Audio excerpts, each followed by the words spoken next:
সেনাপ্রধান জেনারেল ওয়াকারুজ্জামান বলেছেন, যা কিছুই ঘটুক না কেন গুরুত্বপূর্ণ সংস্কার সম্পন্ন করে আগামী 18 মাসের মধ্যে যেন নির্বাচন হতে পারে সেজন্য অন্তর্বর্তীকালীন সরকারকে সব ধরনের সহায়তা করা হবে।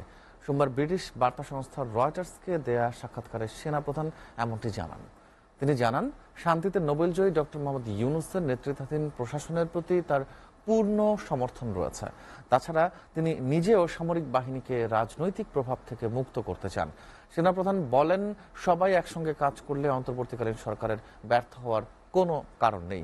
রয়টার্সের প্রতিবেদনে বলা হয়েছে, আগস্টের শুরুতে শেখ হাসিনার বিরুদ্ধে ছাত্র নেতৃত্বাধীন বিক্ষোভে জেনারেল ওয়াকারুজ্জামান এবং সেনাবাহিনী কোনো বাধা দেয়নি, আর এতেই শেখ হাসিনার ভাগ্য নির্ধারিত হয়ে যায় এবং 15 বছর ক্ষমতায় থাকার পর তিনি পদত্যাগ করে প্রতিবেশী ভারতে পালিয়ে যান। এমন বাস্তবতায় সোমবার ঢাকায় নিজ কার্যালয়ে রয়টার্সকে দেয়া সাক্ষাৎকারে জেনারেল ওয়াকার বলেন, যাই হোক না কেন আমি মোহাম্মদ ইউনূসের পাশে আছি যাতে তিনি তার মিশন সম্পন্ন করতে পারেন।